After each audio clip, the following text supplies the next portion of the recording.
Hola, Evan Montes de Cold Throne y quería hablar sobre esto que salió el mes pasado. Estudio revela que los ateos son mucho más inteligentes que las personas religiosas por estas concretas razones. Eh, Estos son estudios que se han hecho muchas veces y siempre como que concluyen lo mismo, que los ateos o los no creyentes son más inteligentes que las personas religiosas. En este caso, en este último estudio, lo que hicieron fue investigadores liderados por el Imperial College de Londres encuestó a más de 63,000 participantes en tareas en línea que midieron la planificación, el razonamiento, la atención y la memoria. Los participantes indicaron si eran ateos, religiosos o agnósticos y completaron un conjunto de 12 tareas cognitivas de 30 minutos. Según los investigadores, los agnósticos son más inteligentes que los creyentes, pero menos inteligentes que los ateos. Y básicamente trataba de pruebas como estas que se ven acá en pantalla. Pruebas como para medir capacidad de análisis versus intuición. Y en esta página que se llama Cambridge Sciences, cambridgebrainsciences.com, les dejo el link abajo en la descripción para si ustedes quieren probar estas cosas. Son como este tipo de pruebas. Entonces hay categorías de razonamiento, categoría de memoria, capacidad verbal. Y uno hace estas pruebas y después aquí les dan sus resultados. Y yo los hice como 2 o 3 veces y, por ejemplo, mientras uno lo hacía más, pues como que uno mejoraba. Yo comencé con este porcentaje y subí por acá. Este de Double Trouble también. Entre la segunda vez o la tercera vez que lo hacía, tenía mejoras en los resultados. Entonces, ¿qué pienso yo? Pienso que esto la verdad no trata de que me estoy volviendo más inteligente si lo hago 2 o 3 o 4 veces, sino que mi cerebro se está como adaptando al tema de análisis, al tema de usar analítica.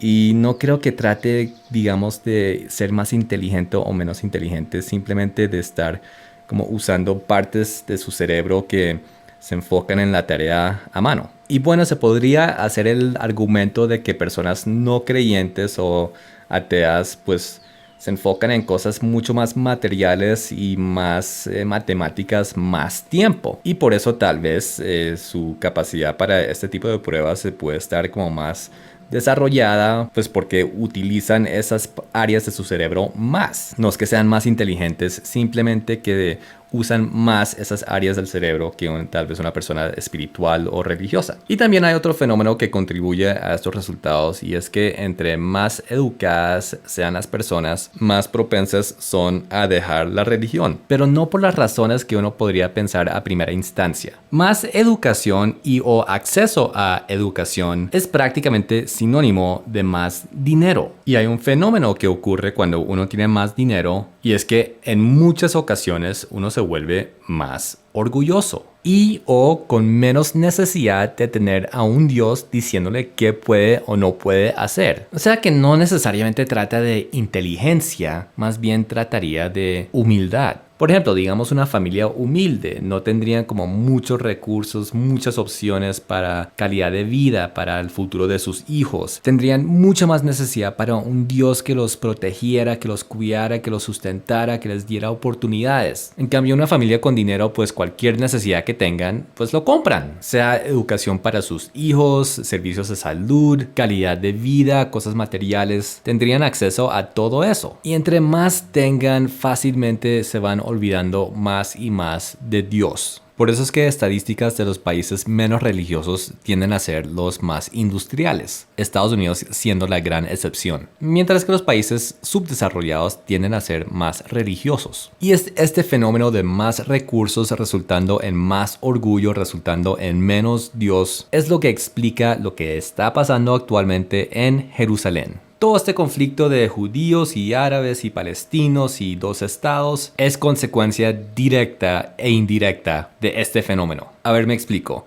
Hace 3000 años, cuando Moisés iba a ingresar los hebreos a la tierra prometida, una de las ordenanzas de Dios era esta. Cuídate de no olvidarte de Jehová tu Dios para cumplir sus mandamientos. No suceda que comas y te sacíes, y la plata y el oro se te multipliquen, y todo lo que tuvieras se aumente, y se enorgullezca tu corazón, y te olvides de Jehová tu Dios, y digas en tu corazón: mi poder y la fuerza de mi mano me han traído esta riqueza. Para los gobernadores de Israel dijo: cuando hayas entrado en la tierra que Jehová tu Dios te da, ciertamente pondrás por rey sobre ti al que Jehová tu Dios escogiere. Pero él no aumentará para sí caballos, ni tomará para sí muchas mujeres, para que su corazón no se desvíe, ni plata ni oro amontonará para sí en abundancia, para que no se eleve su corazón sobre sus hermanos, ni se aparte del mandamiento a diestra ni a siniestra. Y ese era el mandamiento para los reyes hasta que llegó un rey Salomón, quien hizo todo lo opuesto a lo escrito acá. Salomón tenía 40,000 caballos en sus caballerizas para sus carros y 12,000 jinetes. Tuvo 700 mujeres reinas y 300 concubinas, e hizo el rey que en Jerusalén la plata llegara a ser como piedras. Así excedía el rey Salomón a todos los reyes de la tierra en riquezas. Y tal como advirtió Dios acerca de estos excesos, el corazón de Israel se apartó de él. Por eso leemos: el profeta Ahías estaba cubierto con una capa nueva, la rompió en 12 pedazos y dijo a Jeroboam: toma para ti los 10 pedazos, porque así dijo Jehová Dios de Israel: he aquí que yo rompo el reino de la mano de Salomón,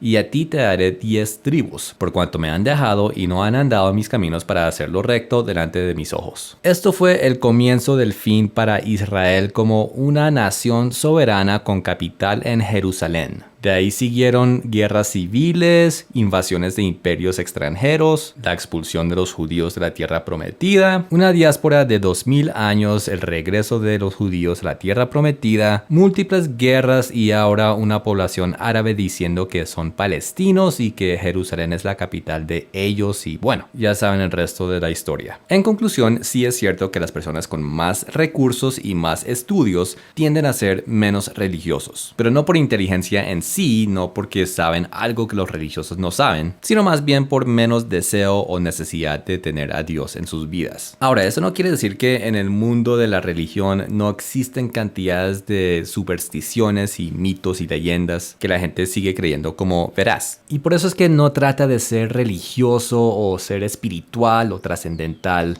sino trata de verdad, de andar en verdad, vivir en verdad y reconocer la verdad. El mundo natural tiene su verdad que podemos verificar y apreciar con esa herramienta que Dios nos dio que se llama ciencia, y asimismo el dominio espiritual también tiene su verdad en cuanto a qué existe en ese dominio y cómo funciona. Y aquí es donde yo pienso que existen ciertos problemas en el cristianismo en cuanto a los cristianos explicando, argumentando y defendiendo esa verdad espiritual. Y es que existe un uso exagerado y desproporcionado de fe. Que hay que tener fe, que solo con fe se puede agradar a Dios, que la salvación es por fe, que la provisión es por fe, que todo es por fe, fe, fe, fe, fe. ¿Pero acaso eso no lo dice la Biblia? Pues sí. Entonces, ¿cuál es mi problema? Pues para los que siguen mi canal, ustedes saben que yo me enfoco muchísimo en el tema de la bidimensionalidad de la creación, de la Biblia y del ser humano. Que todos nosotros y toda la creación está compuesta de dos dimensiones, la física y la espiritual. Y conocen mi argumento de que la razón por la cual la Biblia está dividida en dos partes, Antiguo Testamento y Nuevo Testamento, es porque está reflejando esa característica bidimensional de toda la creación. Por eso es que en el Antiguo Testamento el enfoque es mucho más hacia obras y cosas físicas, mientras que en el Nuevo Testamento el enfoque es mucho más en fe y cosas espirituales. Y esas dos partes unidas hacen de la creación y de la vida algo completo, algo en su estado perfecto. ¿Qué pasa en el cristianismo? Pues que hay un rechazo a una parte y una total y desproporcionada aceptación de la otra parte. Ahora, el cristianismo trata de aceptar y seguir a Jesús, pero actuamos como si Jesús solo existiera en el Nuevo Testamento sin darnos cuenta que Jesús es toda la palabra, toda la Biblia. Entonces, como hay un exagerado enfoque al Nuevo Testamento y como el Nuevo Testamento es la parte espiritual de la palabra de Dios, entonces el resultado es una comunidad cristiana usando fe para explicarlo todo, para resolverlo todo. Y el problema es que no funciona. Lo hemos visto una y otra vez, miles de veces lo hemos visto, pero no queremos reconocerlo ni admitirlo. Hay muchos cristianos enfermos, caen enfermos y ellos tienen fe que van a sanar y la congregación tiene fe y oramos por ellos y los ungimos y oramos y mueren. Hay cristianos en necesidad y en escasez y ellos tienen fe y nosotros tenemos fe y oramos por ellos y los ungimos y siguen en necesidades y escaseces. Hay cristianos sufriendo abusos, hay cristianos sufriendo traumas, están sufriendo problemas mentales, problemas emocionales, se quedan sin trabajo, caen en adicciones. Prácticamente todos los problemas que uno ve en el mundo los puede fácilmente encontrar en cualquier iglesia. Ahora, gloria a Dios por todos esos milagros que Él ha hecho con todos nosotros. En algún momento todos nosotros hemos sido bendecidos de alguna manera extraordinaria, incluso hemos tenido milagros en nuestras vidas. Gloria a Dios por todas esas cosas y todos esos testimonios. Pero seguiremos ignorando todos esos casos de muerte, destrucción, escasez, pobreza, malestar que existen en las iglesias que no son resueltos con milagros o bendiciones. ¿Qué haremos con esa otra parte que falta? Pues eso es lo que yo propongo con este canal y con estos videos. Que en vez de hacer las cosas en parte para terminar con resultados en parte, que hagamos las cosas completas para resultados completos. En vez de ese enfoque exagerado al Nuevo Testamento para terminar con esa ecuación de fe, que tengamos un enfoque balanceado de toda la palabra de Dios para terminar con la ecuación correcta.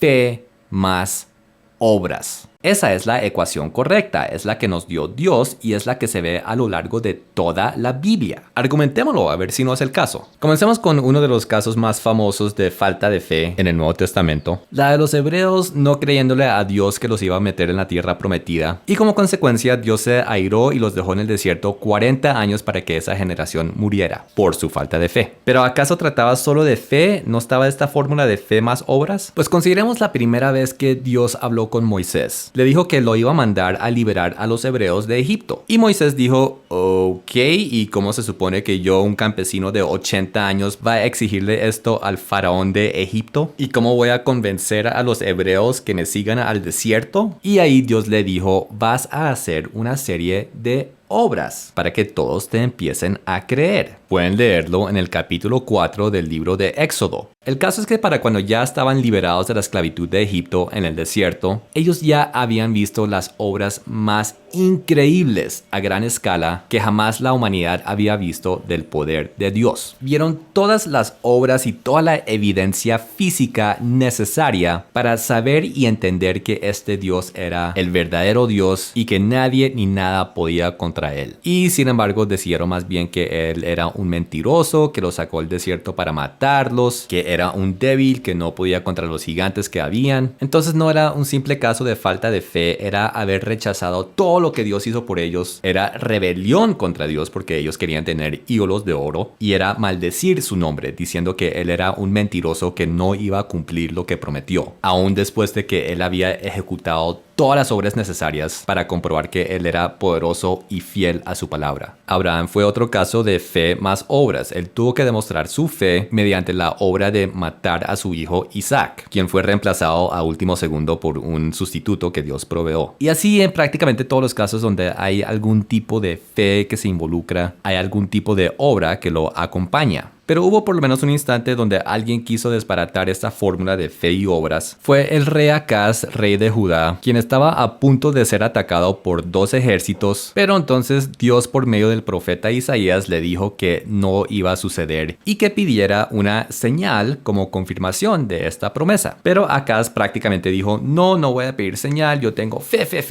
Pero ese no es la fórmula. La fórmula es fe más obras porque esto crea algún tipo de enlace entre los dos dominios. El rey Acaz estaba desbaratando esa fórmula, por lo cual Isaías dijo, os es poco el ser molestos a los hombres, sino que también los seáis a mi Dios. Por tanto, el Señor mismo os dará señal. He aquí que la Virgen concebirá y dará a luz un hijo y llamará su nombre Emmanuel. Mis hermanos, Emmanuel no es Jesús. Emmanuel era un bebé que tenía función de obra para enlazar una promesa desde lo espiritual. Solo lean el resto del capítulo, se darán cuenta de eso. Lo digo porque tradición cristiana dice que Emmanuel es Jesús, que ese es su otro nombre e incluso hay canciones que se cantan en las iglesias de Emmanuel, lo cual es bastante chistoso. Ahora, sí estaba creándose una sombra profética de un hijo nacido de una virgen, refiriéndose a Jesús. pero era una sombra, no era el nombramiento del Mesías. Ahora, ¿esta fórmula cambió en el Nuevo Testamento? Sobre todo que parece que es como mal visto pedir una señal, como fue el caso de Tomás, que dudó de Jesús. Pues el caso de Tomás es el mismo caso de los hebreos en el desierto. Tomás era uno de los 12 discípulos originales de Jesús. Él duró 3 años viendo milagros y señales y obras día y noche, y sin embargo dudó. Pero ¿qué me dicen de los fariseos que pedían una señal? Jesús mismo dijo que no se los iba a dar. ¿Acaso eso no es una contradicción a lo de fe y obras? Pues para este caso no trataba de pedir una señal, trataba de la intención detrás de pedir esa señal. Una de las más grandes señales que hizo Jesús fue la resurrección de Lázaro. ¿Qué pasó después de esta señal? Juan 11:47. Entonces los principales sacerdotes y los fariseos reunieron el concilio y dijeron: ¿qué haremos? Porque este hombre hace muchas señales. Así que desde aquel día acordaron matarle. Y quiero que se fijen en algo excepcionalmente vil y despiadado de estos escribas y fariseos. Cuando Jesús estaba agonizando y muriendo en la cruz, ¿qué dijeron ellos? El Cristo, Rey de Israel, descienda ahora de la cruz para que veamos y creamos. Para ellos no fue suficiente que Jesús fuese arrestado, torturado, clavado en una cruz y muriendo una lenta y dolorosa muerte. Tanta vileza, tanta maldad en sus corazones que no pudieron ni dejarlo morir tranquilo, sino que tuvieron que burlarse cínicamente que si él hacía una señal, creerían en él, sabiendo que fueron por las mismas señales que ellos querían matarlo en primer lugar. Y eso es lo que Jesús sabía de ellos en su día a día. Él conocía sus corazones, él veía esa maldad de antemano. Él sabía que así mismo ellos trataban a las viudas, a los huérfanos, a los pobres, a los oprimidos. Eran personas muy viles. Entonces, si usted alguna vez se ha preguntado Jesús por qué era como tan agresivo con los escribas y fariseos, pues era por eso. Y era por eso que él dijo que no les iba a dar señal. Y con eso es muy importante aclarar algo, y es que en el cristianismo muchas veces se enseña que si usted le pide una señal a Dios, usted está haciendo como esos escribas y fariseos malos y perversos, y que pedir señal es falta de fe, o es tentar a Dios, o es ser incrédulo. No, ese no es el caso, ese no es el contexto. Las señales o las obras o las evidencias físicas trabajan en conjunto con la fe, no ajenas a ella. Por eso el ministerio de Jesús era tan eficaz,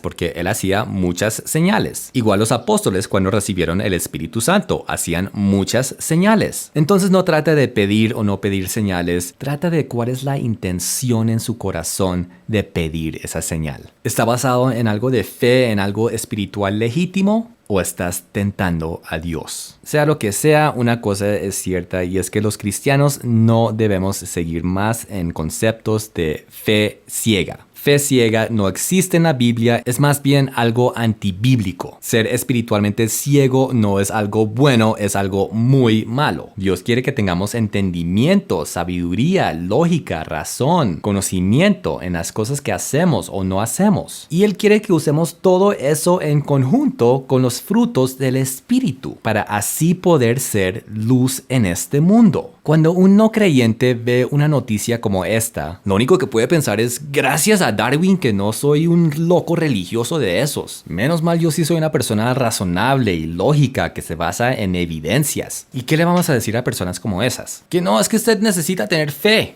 ¿Cómo se supone que vamos a hacer luz en este mundo con ese tipo de argumento? Que ni siquiera es un argumento. Hay que proporcionar algo tangible a esa fe. Una obra, una evidencia, una señal. Porque nuestra fe debe estar acompañada de tales cosas. Debe haber evidencias físicas de nuestra fe. Porque no solo estamos compitiendo contra el ateísmo para las almas, sino también con miles de otras religiones. Y bueno, creo que vamos a dejar hasta aquí por ahora. Tal vez este video resulte generando más preguntas que respuestas, sobre todo considerando que Satanás también hace señales y habrán muchos falsos cristos haciendo señales. Y también el tema de multiplicar oro y plata, que está como prohibido según dice Deuteronomio. Entonces, ¿ser rico es pecado? Porque esto de aumentar oro y plata básicamente está hablando de capitalismo. ¿Será pecado capitalismo? ¿Será que Dios es socialista? ¿He estado yo equivocado del socialismo todo este tiempo? Pues hablemos de ello en otro video. Llamémoslo el reino de Dios capitalista o socialista. o algo así. Igual déjenme sus comentarios abajo, díganme qué piensan de todo este tema y hablamos pronto. Muchas bendiciones. Chao.